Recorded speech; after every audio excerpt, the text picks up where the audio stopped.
5 ways to fulfill your potential. In life, many people do not reach their full potential. We can become so caught up in the everyday that it's easier to continue in old patterns rather than change. Yet we all have a God-given desire to live to our full potential. Perhaps you remember this celebrated biography: Solomon Grundy, born on a Monday, christened on Tuesday, married on Wednesday, took ill on Thursday, grew worse on Friday, died on Saturday, buried on Sunday. That was the end of Solomon Grundy. For some people, that just about sums up their life, and yet all of us feel deep down, there must be more to life than that. Jesus says in effect, yes, there is. The potential for every human being is great. Jesus wants you to live a highly productive life. He wants you to produce a crop 100, 60, or 30 times what was sown. The minimum is a 30 times multiplication. The key to that potential lies in your relationship with Jesus, a relationship that can be as close as that of a brother or sister or mother. You can live a life of real purpose that can make a difference to the world because of what you receive from Him. Your potential is not about being driven by ambition or success. It's about recognizing who you are in God. As you seek Him and live your life according to His purposes, you will bear much fruit. The more you begin to fulfill your God-given potential, the more He entrusts to you. He wants you to live a life of abundance. The potential for Israel was very great. God intended that Israel would not only be blessed, but also be a blessing to other nations. You have the potential to live a life of even greater blessing than those you read about in the Old Testament. Jesus says, "Blessed are your eyes because they see, and your ears because they hear. For I tell you the truth, many prophets and righteous people longed to see what you see but did not see it, and to hear what you hear but did not hear it." Jesus warns that although there is great potential in each of us, there are pitfalls ahead. How can you avoid the pitfalls and fulfill your potential? From Psalm 10. In their arrogance the wicked revile the Lord. In their pride the wicked do not seek Him. In all their thoughts there's no room for God. They say to themselves, nothing will ever shake us. They swear, no one will ever do us harm. First, possess humility. In his book, Finding Happiness, Monastic Steps to a Fulfilling Life, Abbot Christopher Jamison defines pride as self-importance. He writes, humility is an honest approach to the reality of our own lives and acknowledges that we are not more important than other people. The psalmist goes on a journey from feeling that God is far off in times of trouble to a realization, as we will read tomorrow, that God certainly does see trouble and grief, does listen to the cry of the afflicted, and does defend the fatherless and the oppressed. In fact, it is the wicked who seek to make themselves distant. Your laws are rejected by Him. They think of themselves as more important than others, especially the poor, whom they draw into their net and crush. These verses tell us about the pitfall of pride. When things go well, it's tempting to say, nothing will ever shake me. No one will ever do me harm. We can be tempted to feel that we have no need of God. In their pride, the wicked do not seek Him. In all their thoughts, there is no room for God. It is easy to become arrogant and boastful. This psalm warns us against doing so and reminds us of our need for God. Lord, keep me from pride, arrogance, and self-importance. May I seek You with all my heart, remembering that I need You and that You never forget me. New Testament from Matthew 12 and 13. While Jesus was still talking to the crowd, His mother and brothers stood outside wanting to speak to Him. Someone told Him, "Your mother and brothers are standing outside wanting to speak to you."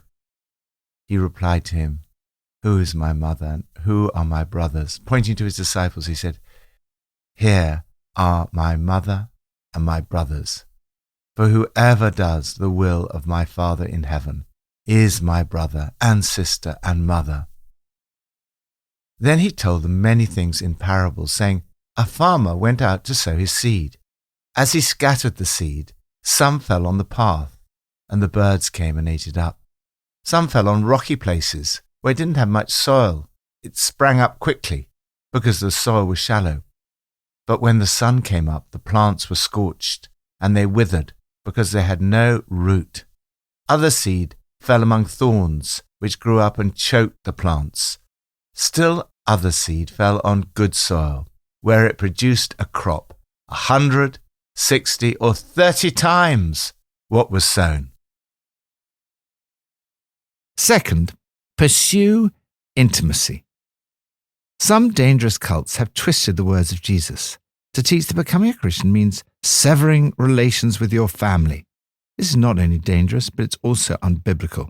The fifth commandment is to honor your father and your mother. In the New Testament, we're told that anyone who does not provide for relatives, especially for immediate family members, has denied the faith and is worse than an unbeliever.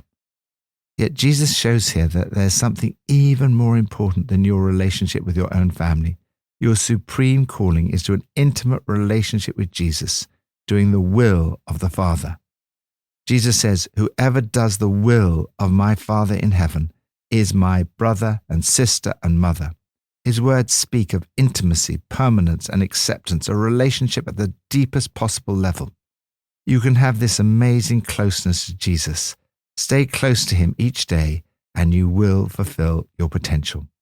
Third, put down roots. The highs of spiritual experiences are very important, but if they're not combined with deep spiritual roots, there's a danger of shallowness, which can lead to falling away. Be aware of this pitfall. We can all fall away in our hearts, even while we're doing the right things. Jesus talks about the seed that falls on shallow ground. It springs up quickly, but withers because it has no root.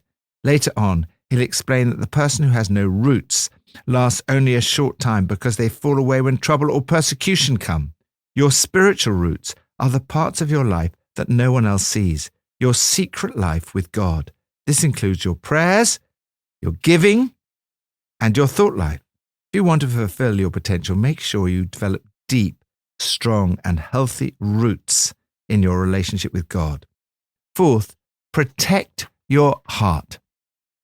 It's so easy for people to be distracted by the busyness of life.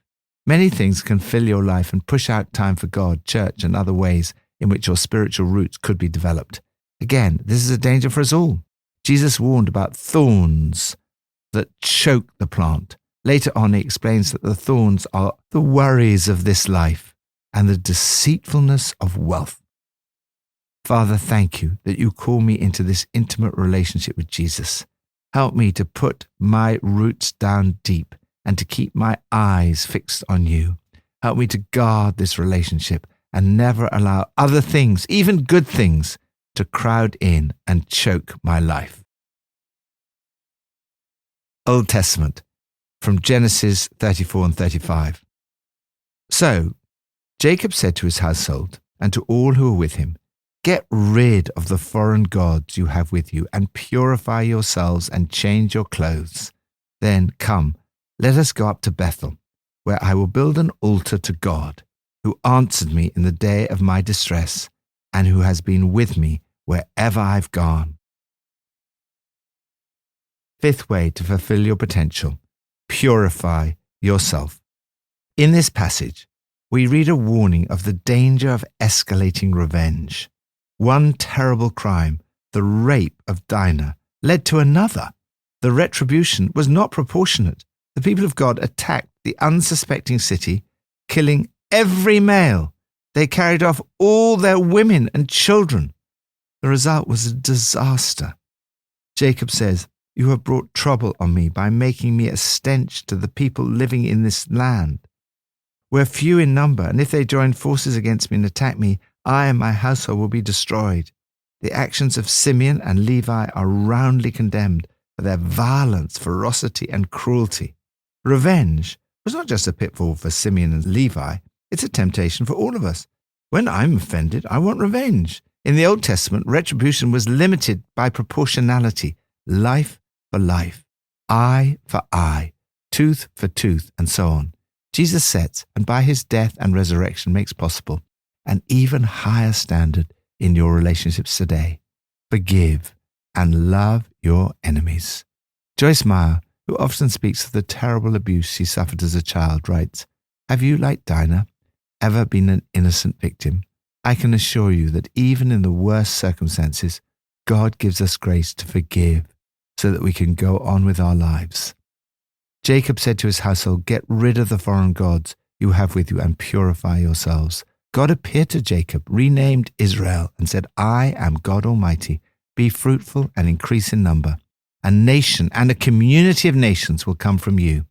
The potential is great. As Rick Warren says, in ministry, private purity is the source of public power. This is true for all of us, whether we're operating in the family, the workplace, the community, or the church. If we want to have a powerful impact for Christ in the world, we need to be people of purity. Lord, thank you that the potential for my life is vast.